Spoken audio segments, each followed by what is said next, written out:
بسم اللہ الرحمن الرحیم۔ السلام علیکم۔ اسلامی قصے چینل کے ویورز کو اپنے چینل میں ویلکم کہتی ہوں۔ جی تو ویورز، آج بھی آپ کے ساتھ حضرت جعفر رضی اللہ تعالیٰ عنہ نے نجاشی کے دربار میں جب سورہ مریم کی تلاوت فرمائی وہ واقعہ شیئر کروں گی۔ جی تو ویورز، کفار قریش کو جب ان تمام کوششوں میں ناکامی ہوئی اور تبلیغ توحید کا سلسلہ برابر جاری رہا تو اب ان کو فکر ہوئی۔ انہوں نے دیکھا کہ جس تحریک کو ہم بچوں کا کھیل سمجھ رہے تھے وہ اب نشو و نما پا رہی ہے۔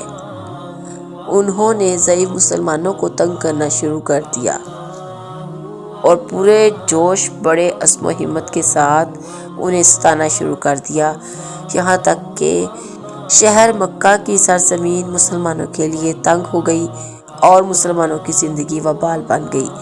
یہ حالت دیکھ کر نبی اکرم صلی اللہ علیہ وآلہ وصحبہ وسلم نے مسلمانوں کو اجازت دے دی کہ ملک حبشہ میں جہاں عیسائی حکومت تھی چلے جاؤ۔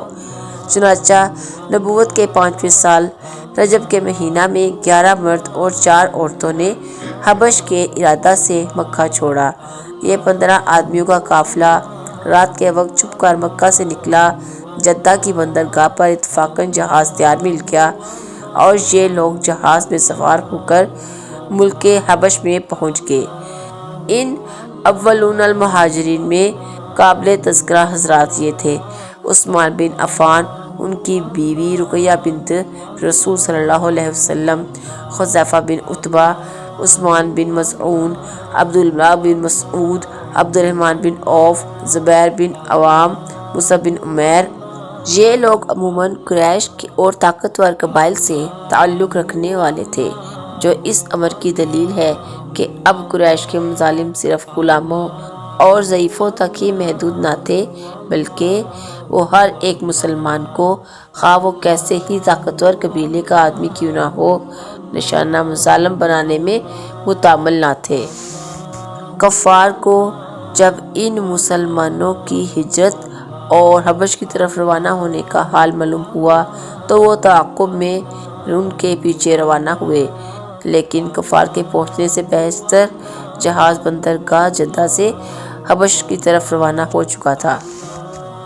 کفار مکہ نے جب دیکھا کہ مکہ کے آدمی مسلمان ہو کر حبش کی طرف چلے جاتے ہیں اور وہاں آرام سے زندگی بسر کرتے ہیں تو ان کو خطرہ پیدا ہوا کہ اس طرح تو ممکن ہے کہ ہماری بڑی طاقت بتدریج اسلام میں تبدیل ہو کر باہر کسی مرکز میں جمع ہو اور ہم پر کوئی آفت باہر سے نازل ہو۔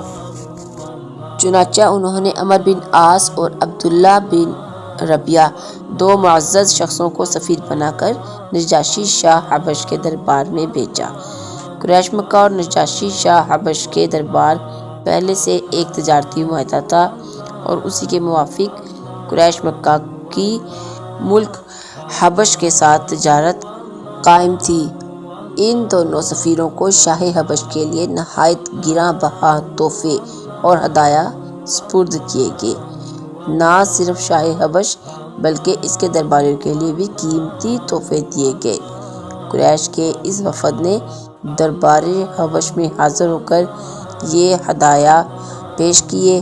شاہ حبش کے درباریوں کو اپنی طرف مائل اور متوجہ کیا اور پھر یہ مطالبہ پیش کیا کہ ہمارے کچھ غلام باغی ہو کر آپ کے ملک میں آ گئے ہیں اور اپنا آبائی دین چھوڑ کر ایک نئے دین کے تابع ہو گئے ہیں جو سب سے نرالا ہے، لہٰذا ان غلاموں کو ہمارے حوالے کیا جائے۔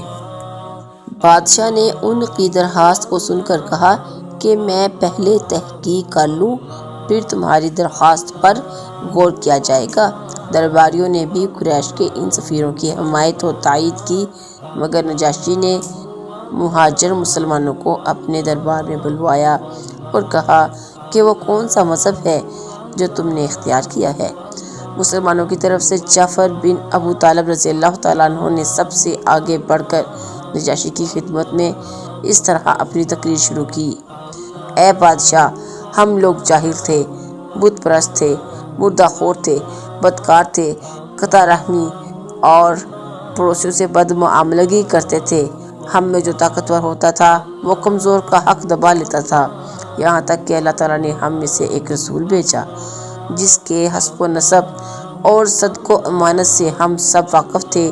اس نے ہم کو معاہد بنا کر بت پرستی سے روکا، راست گفتاری، امانت اور صلہ رحمی کا حکم دیا، ہمسایوں کے ساتھ نیک برتاؤ کی تعلیم دی، بدکاری، دروغ گوئی اور یتیموں کا مال کھانے سے منع کیا، قتل و غارت سے باز رکھا اور عبادت الہی کا حکم دیا۔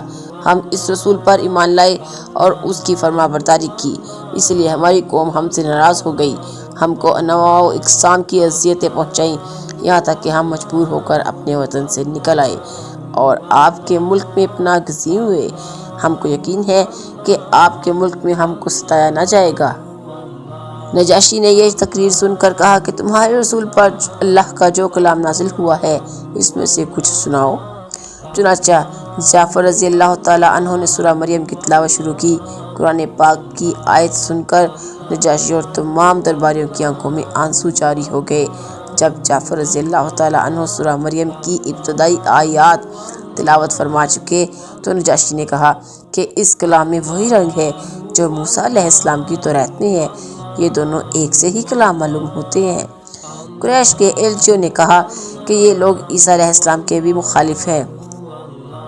اس بات کے کہنے سے ان کا یہ مدعا تھا کہ نجاشی شاہ حبش جو عیسائی ہے مسلمانوں سے ناراض ہو جائے گا۔ جعفر بن ابو طالب رضی اللہ تعالیٰ عنہ نے فوراً جواب دیا کہ ہرگز نہیں، بلکہ ہوا عبد اللہ و رسولہ و کلمۃ القاہا الی مریم و روح منہ۔ نجاشی نے کہا تمہارا یہ عقیدہ بالکل درست ہے، انجیل کا بھی یہی مفہوم ہے۔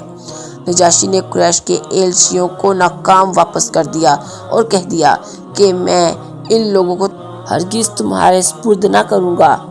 ساتھ ہی نجاشی نے قریش کے تمام تحفے اور ہدایہ واپس کر دیے جس سے ان کی اور بھی تذلیل ہوئی۔ یہ واقعہ نبوت کے 6 سال کا ہے۔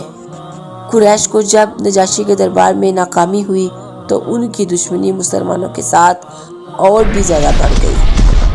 جی تو ویورز، ویڈیو پسند آئی ہو تو چینل کو سبسکرائب اور ویڈیو کو لائک کر دیں اور ایک پیارا سا کمنٹ تو بنتا ہی ہے۔ اگلی ویڈیو تک کے لیے اللہ حافظ۔